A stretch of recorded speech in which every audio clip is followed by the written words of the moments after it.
Cuando el emperador Francisco José sale de su palacio de Schönbrunn en compañía de la emperatriz Sisi, contempla su ciudad con orgullo, Viena, capital del Imperio Austrohúngaro. En este fin de siglo, Viena es un asombroso crisol cultural.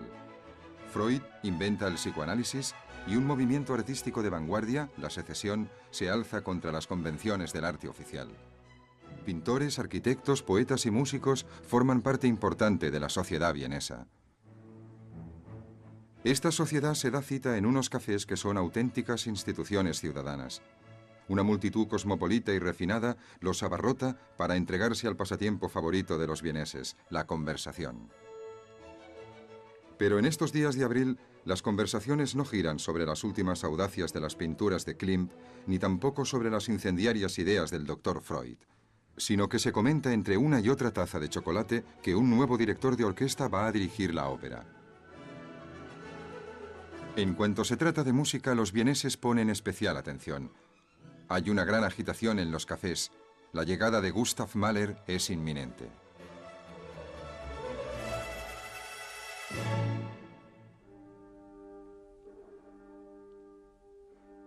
Gustav Mahler nació el 7 de julio de 1860 en el seno de una modesta familia judía de Kalisz, una pequeña población eslava de Bohemia.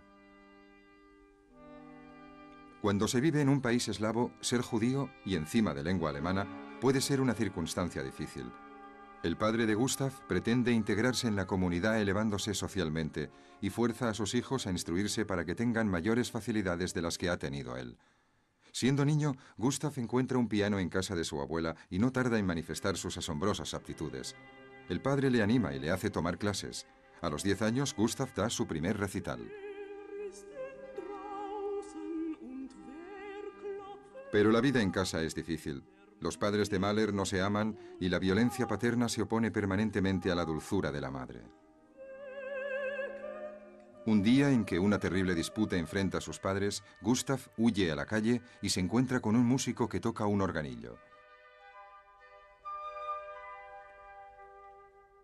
La brutal confrontación entre su tragedia personal y la pegadiza musiquilla callejera influirá en Mahler durante toda su vida.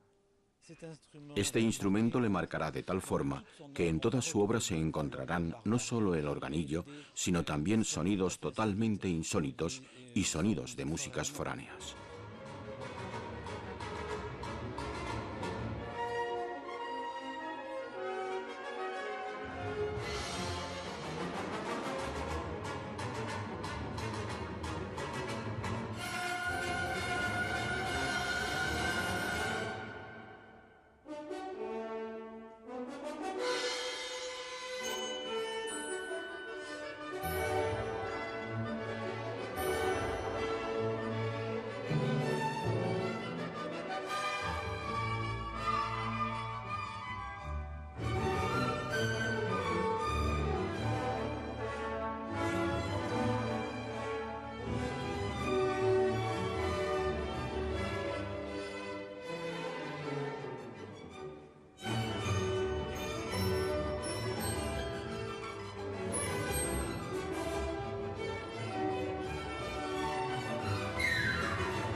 Lo que llamó sobre todo la atención fue la novedad del lenguaje. Introducir una noción popular en el interior de un cuadro sinfónico. Un cuadro que en cierto modo era rígido, que estaba reservado, entre comillas, a una determinada élite. Eso es lo que extrañó enormemente. 1875. Al finalizar sus años de instituto, Gustav cambia su provincia por la capital y a los 15 años entra en el Conservatorio de Viena. Allí descubre la música de Wagner, que en aquel momento se encontraba en el apogeo de su gloria. El impacto es total. Wagner permanecerá como uno de sus autores preferidos. Terminados sus estudios, Mahler decide consagrar su vida a la composición. Pálido, menudo y con una naturaleza atormentada y romántica, siente que tiene una gran obra por realizar y que la música lo es todo para él. Presenta entonces al famoso concurso Beethoven del Conservatorio de Viena su primera obra importante, Das Klägernlied, un ciclo de lieders escrito a partir de un cuento popular alemán. Para su desesperación, la obra no gana ningún premio. El fracaso le destroza porque ello implica la obligación de pasar la composición a un segundo plano y trabajar como director de orquesta para ganarse la vida. No obstante, esa carrera de director de orquesta es muy prometedora y no tarda en despegar. A los 23 años, Mahler dirige ya sus primeros conciertos y a los 31 es nombrado primer director de la Ópera de Hamburgo. Pero cuanto mayor es el éxito de Mahler, menos tiempo tiene para componer. Ante su desesperación, necesita 6 años para escribir su segunda sinfonía, que termina en 1894.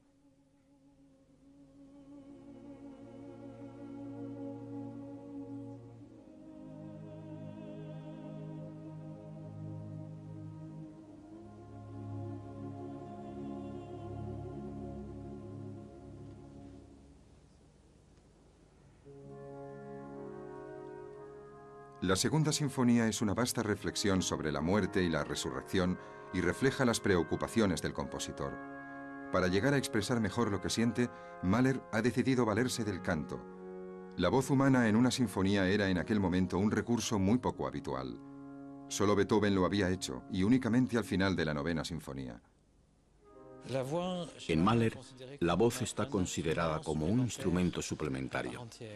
Mahler era un hombre apasionado, apasionado por la vida y apasionado por la música.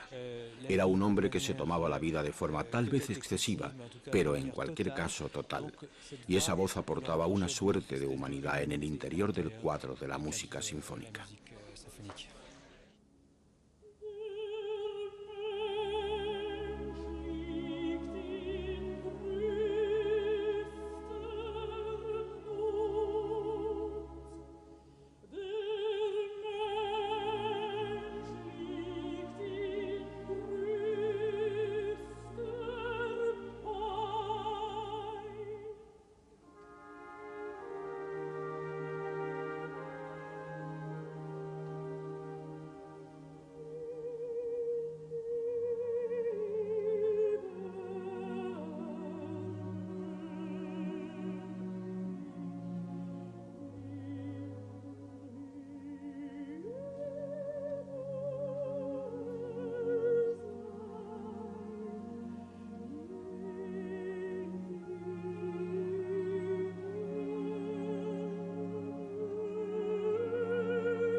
Pero las primeras sinfonías de Mahler desconciertan al público.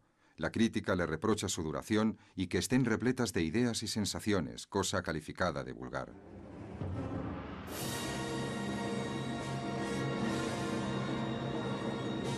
Decepcionado por la incomprensión que suscita su música, Mahler todavía soporta peor el trabajo en la Ópera de Hamburgo, que él llama prisión.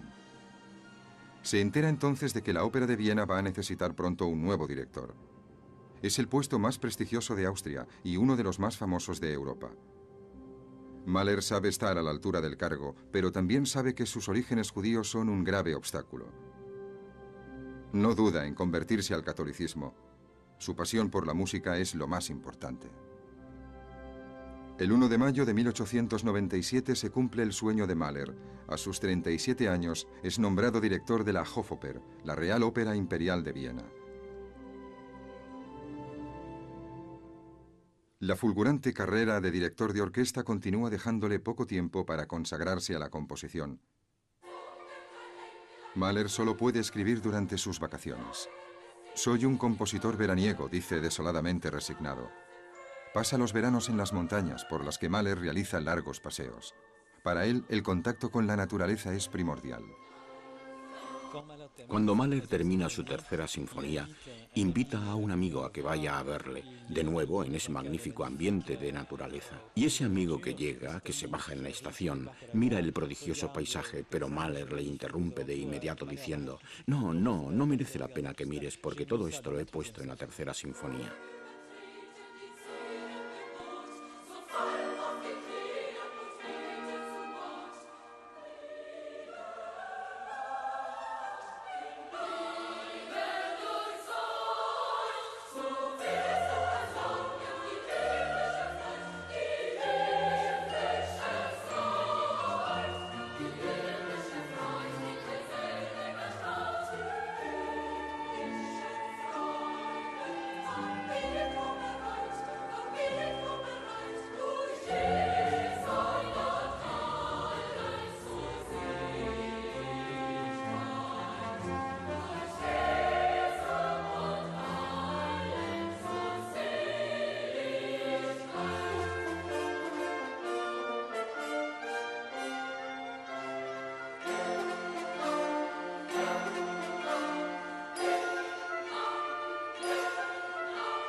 ...11 de mayo de 1897.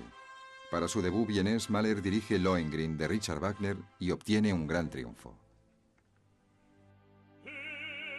El público aplaude a ese hombre menudo y de cabellera revuelta en lo alto de una gran frente, que dirige agitándose de tal forma que incluso se le achaca el ser un poco excesivo en sus gestos. Pero a los vieneses no se les han terminado las sorpresas. Mahler está a punto de inventar al moderno director de orquesta. Gracias a él, el director, que en ese momento es muchas veces un simple batteur de mesure, el que lleva el ritmo, se va a transformar en un personaje todopoderoso. Es Mahler quien impone la penumbra en la sala y quien impide entrar en ella una vez empezado el concierto. Una medida irritante, porque en Viena se va a la ópera tanto para ver como para ser visto. Pero las innovaciones de Mahler alcanzan también a lo que ocurre en el escenario, y todo el mundo reconoce de inmediato que gracias a él, la ópera de Viena acaba de entrar en una nueva era. De hecho, en esa época no hay un director escénico, es el propio director de orquesta quien organiza casi toda la disposición escénica. Así, una representación de ópera muchas veces no es otra cosa más que una sucesión de cuadros un tanto estáticos en los que virtuosos cantantes declaman con énfasis. Por todo decorado se usaban unas telas de fondo pintadas simulando un paisaje de montaña o una pradera donde pastan unos corderos. Pero Mahler cree en lo que preconizaba Richard Wagner. Es preciso que la música y la escena queden íntimamente ligadas en un mismo acto creador. Los corderos pintados quedan entre bastidores y ceden su lugar a decorados hechos al estilo de la Secesión. Para cada ópera que dirige, Mahler elabora con su diseñador Alfred Roller unos decorados con volumen, concebidos para evolucionar de un acto a otro y sobre los que se apoya la puesta en escena. También la luz va a jugar un papel primordial, pero iluminar para ver con claridad no basta. También la luz debe crear atmósferas que evoquen las peripecias de la acción y los sentimientos de los personajes. Está en marcha la moderna dirección escénica. Pero las exigencias de Mahler no se limitan a los decorados y a la iluminación. También espera de los músicos y los cantantes un trabajo preciso y nada es nunca lo bastante perfecto. Mahler es puntilloso con el tempo y con él los ensayos son auténticas marchas forzadas.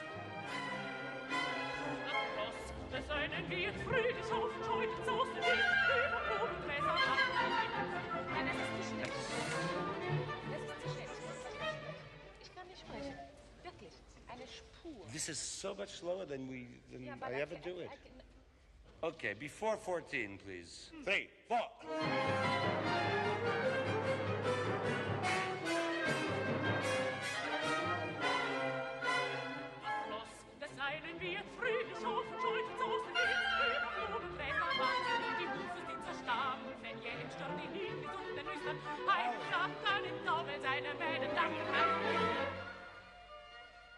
Para Mahler, el trabajo en Viena es muy intenso. Todos los veranos sale agotado en compañía de su esposa Alma y sus 2 hijas hacia las montañas del sur de Austria, hacia Mayernick. Encima de la casa se ha hecho construir una habitación en la que solo caben él y su piano. Allí, entre paseos por esos paisajes que él adora, Mahler compone, apasionadamente, aislado. En 1902, Mahler termina su Sinfonía número 5 en Mayernick. Esta marca un giro en su obra porque inaugura un ciclo de sinfonías en las que ya no utiliza el canto. En la Sinfonía número 5, las reminiscencias autobiográficas son importantes. 6 meses antes, Mahler ha sido víctima de una grave hemorragia y ha escapado de la muerte por poco. La Quinta Sinfonía expresa el triunfo de la vida sobre la muerte.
Creo poder afirmar que las obras de Mahler son autobiográficas. Hay una proyección del individuo, del momento en el que se encuentra en su vida, que él introduce en su obra. Por esa razón se asiste de hecho a una evolución permanente de una obra a otra. No hay vuelta atrás, no hay repetición, siempre hay un elemento nuevo. Yo casi lo llamaría un escalón.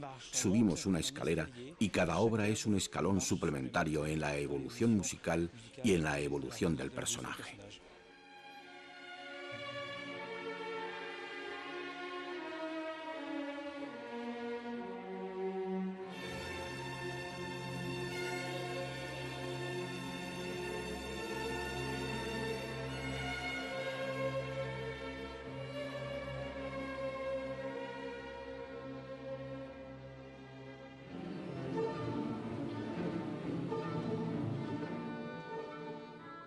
...1907 es un año negro para Mahler. Diversas campañas de prensa, a veces abiertamente antisemitas, propugnan que sea expulsado de su cargo.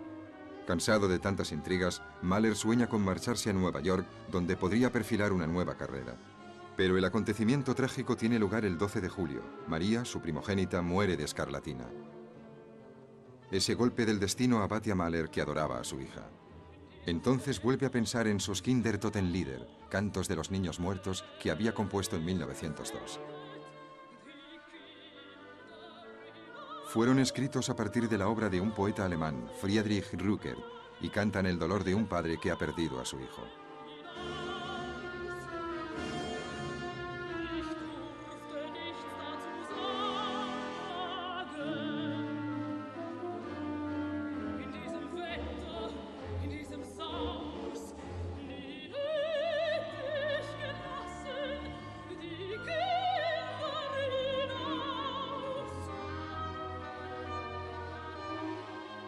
Ich fürchtete sehr Kranken, dass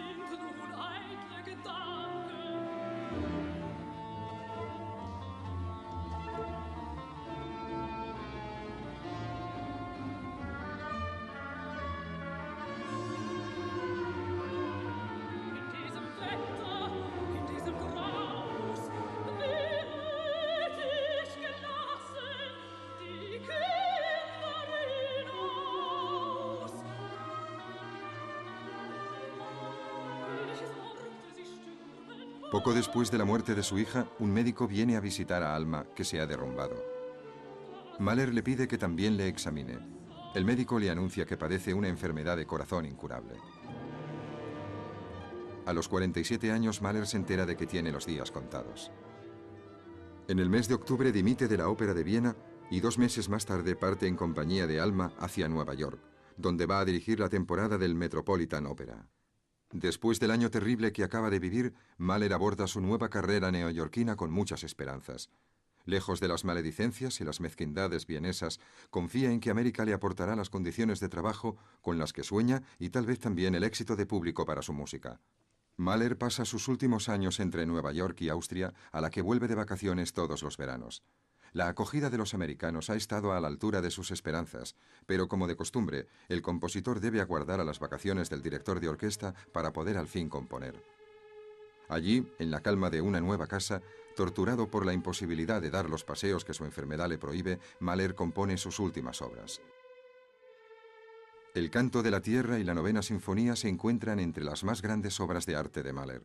Son el testimonio de un hombre exaltado por la belleza de la naturaleza. Sabe que su vida en la tierra se acabará un día, pero acepta su destino con serenidad.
Gustav Mahler muere en Viena el 18 de mayo de 1911 a los 51 años, al término de una temporada neoyorquina acortada por la enfermedad y sin haber tenido tiempo para acabar su 10ª sinfonía.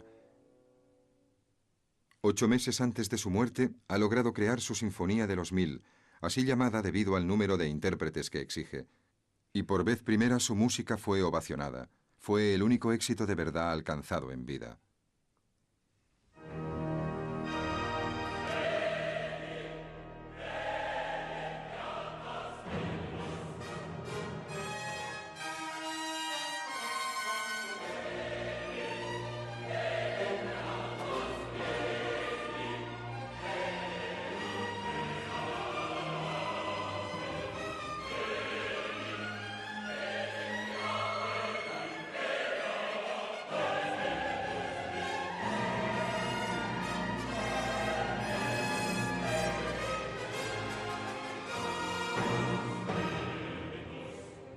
Ante la incomprensión que suscitaba su música, Mahler decía: «Mi momento llegará», seguro en el fondo de sí mismo de que algún día su trabajo sería reconocido. El purgatorio ha sido largo. Se tuvo que esperar a la década de 1960 para que llegase el momento de Mahler. Pero hoy en día, ninguna orquesta importante confecciona su temporada sin incluir al menos una de sus grandes sinfonías. Yo diría que uno de los aspectos de la modernidad de Mahler es una especie de desacralización de la música clásica, de la música sinfónica. Él ha facilitado esa apertura al siglo XX en el que todo está permitido a partir del momento en que es algo auténtico y sincero por parte del creador.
casa se ha hecho construir una habitación en la que solo caben él y su piano.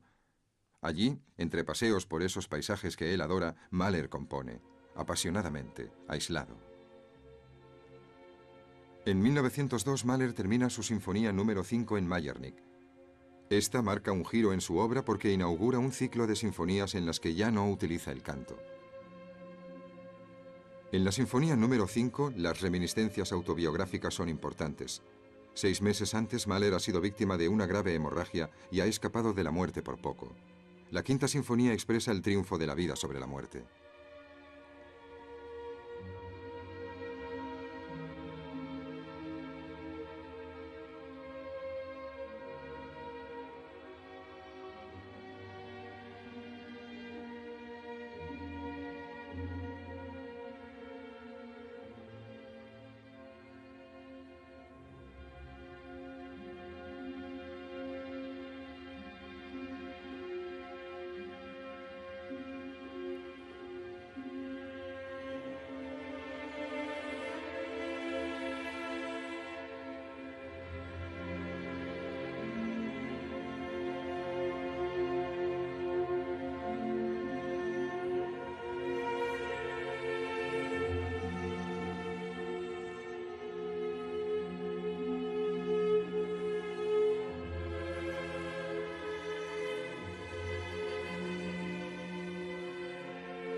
Creo poder afirmar que las obras de Mahler son autobiográficas. Hay una proyección del individuo, del momento en el que se encuentra en su vida, que él introduce en su obra. Por esa razón se asiste de hecho a una evolución permanente.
Creo poder afirmar que las obras de Mahler son autobiográficas.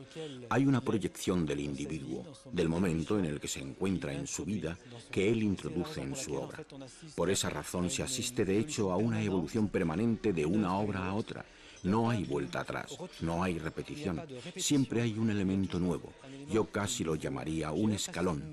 Subimos una escalera y cada obra es un escalón suplementario en la evolución musical y en la evolución del personaje.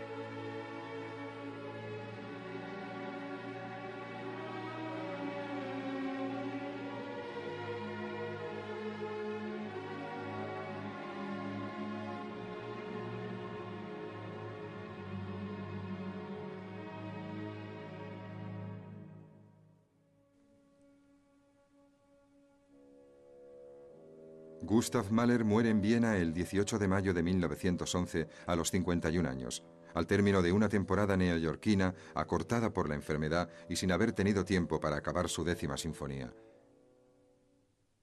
8 meses antes de su muerte, ha logrado crear su Sinfonía de los 1000, así llamada debido al número de intérpretes que exige.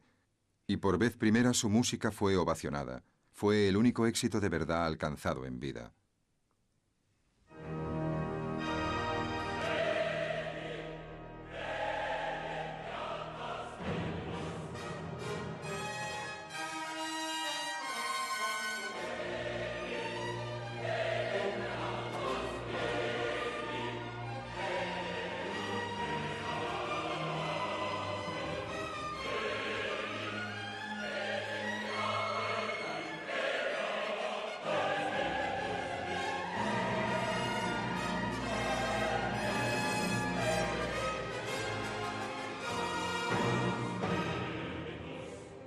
Ante la incomprensión que suscitaba su música, Mahler decía: «Mi momento llegará», seguro en el fondo de sí mismo de que algún día su trabajo sería reconocido. El purgatorio ha sido largo. Se tuvo que esperar a la década de 1960 para que llegase el momento de Mahler. Pero hoy en día, ninguna orquesta importante confecciona su temporada sin incluir al menos una de sus grandes sinfonías. Yo diría que uno de los aspectos de la modernidad de Mahler es una especie de desacralización de la música clásica, de la música sinfónica. Él ha facilitado esa apertura al siglo XX en el que todo está permitido a partir del momento en que es algo auténtico y sincero por parte del creador.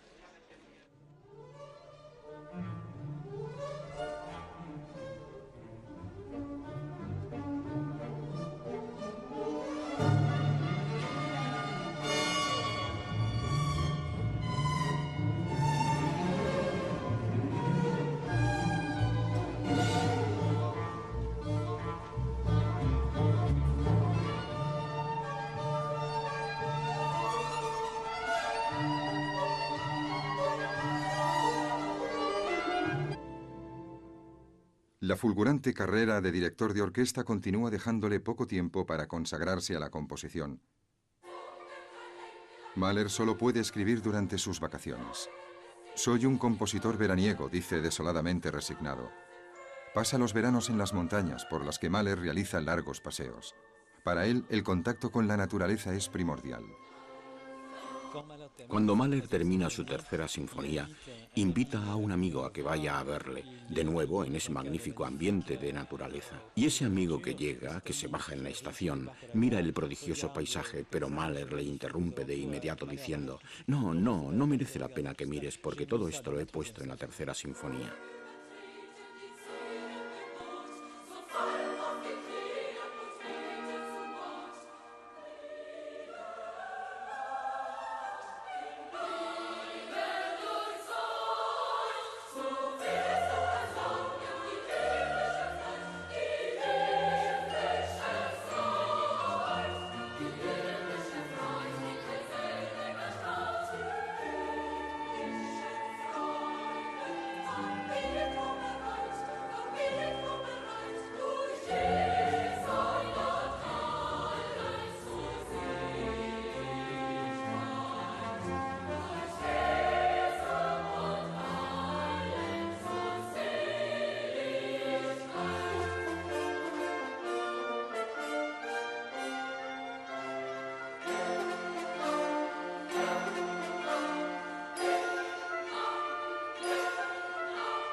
11 de mayo de 1897.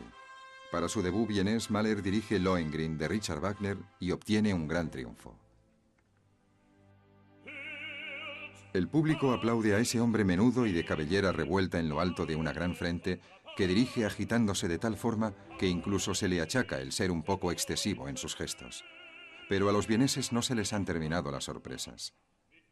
Mahler está a punto de inventar al moderno director de orquesta.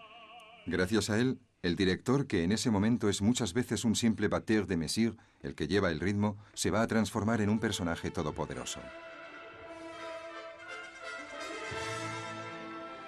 Es Mahler quien impone la penumbra en la sala y quien impide entrar en ella una vez empezado el concierto. Una medida irritante, porque en Viena se va a la ópera tanto para ver como para ser visto. Pero las innovaciones de Mahler alcanzan también grave hemorragia y ha escapado de la muerte por poco. La Quinta Sinfonía expresa el triunfo de la vida sobre la muerte.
Creo poder afirmar que las obras de Mahler son autobiográficas.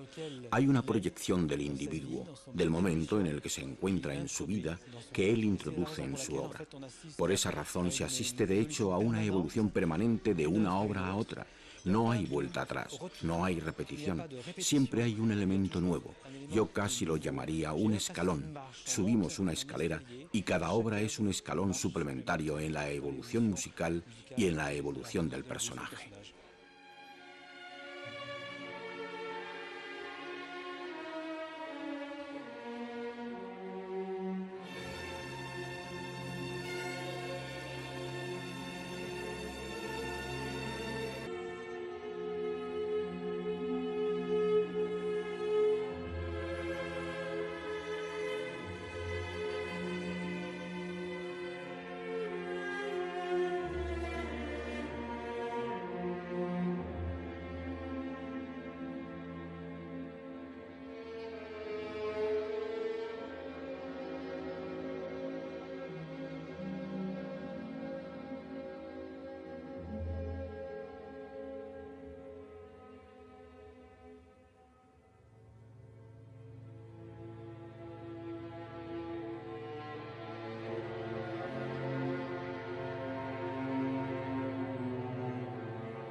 Creo poder afirmar que las obras de Mahler son autobiográficas.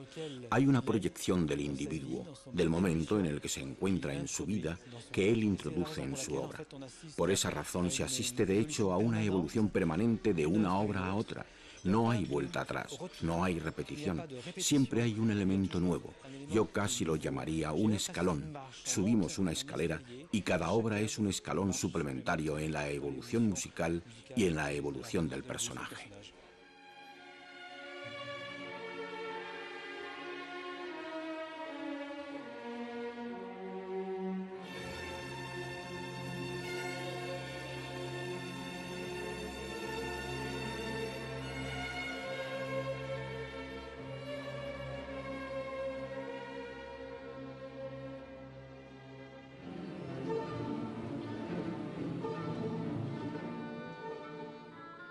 ...1907 es un año negro para Mahler. Diversas campañas de prensa, a veces abiertamente antisemitas, propugnan que sea expulsado de su cargo. Cansado de tantas intrigas, Mahler sueña con marcharse a Nueva York, donde podría perfilar una nueva carrera. Pero el acontecimiento trágico tiene lugar el 12 de julio. María, su primogénita, muere de escarlatina. Ese golpe del destino abate a Mahler, que adoraba a su hija.